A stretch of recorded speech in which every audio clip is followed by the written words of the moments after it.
Hey, hello there again. Dave Breslow back with you. In today's mental golf coaching training tip, I want to talk to you about getting out of your own way. Now, it's interesting. When I pose this question when I travel the country and I do seminars and workshops to golf communities around the country, I often ask this question. If you could get out of your own way, would your game improve if you did nothing else? If you did nothing else, you stopped taking lessons, you stopped reading books, you stopped doing all the things you're doing now, would you play better golf? And the answer 85 to 90% of the time is yes, I would. What does that tell you? What does that tell you? What it tells me is that most golfers inherently understand that the only person getting in their own way is them. They understand this. The problem is they don't know what to do about it. So, getting in your own way. You actually only have one problem on the golf course. When I speak to golfers, they're all happy to tell me all these issues that are going on. Well, I'm not as confident as I want to be. Well, I'm not as consistent as I want to be. Well, sometimes I don't make good club selections. Sometimes I let my emotions get to me, and they go on and on and on. I'm sure you're familiar with the traditional and more consistent issues that come up in the world of golf. If you play any kind of golf at all, or you play regularly at all, you know what they are. I don't need to say them to you. But the reality is, I say to folks, no, those aren't your problems. And they go, yeah, they are. And I go, no, they're not. You only have one problem, and that is you. You are the only problem that you actually have. Are you willing to wake up and admit that that's really true? Because if you understood how often you're literally creating the problems that you just described to me, you would start to see and wake up and see that there is only one problem. It's you. But most golfers do not know that they're the ones creating it. Isn't it so much easier to point the finger and say, no, no, no, no, it's that over there. It's my playing partner. It's what they say to me. It's the weather. It's the course conditions. It's this. It's that. No, it's not. It's you. Because those things are always there. Those things are what they are. You're not going to change them.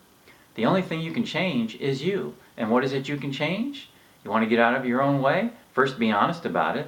As you've heard me say in many training videos before, step one, you got to be honest.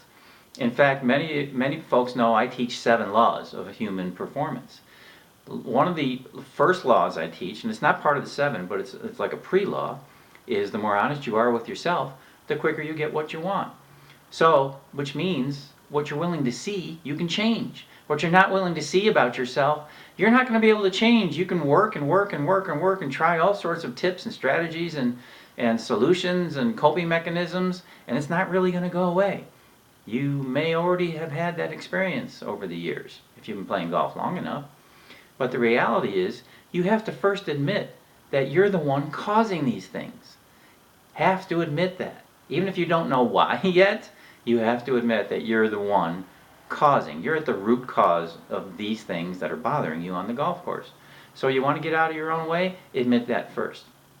Step 2 is, once you admit that, then you can check yourself out. This might take a little bit of work.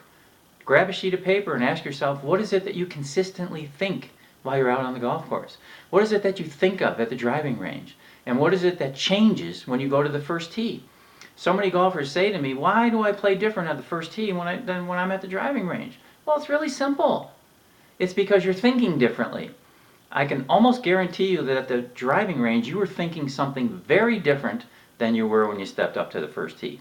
Or even on your way to the first tee, all of your thoughts started to change.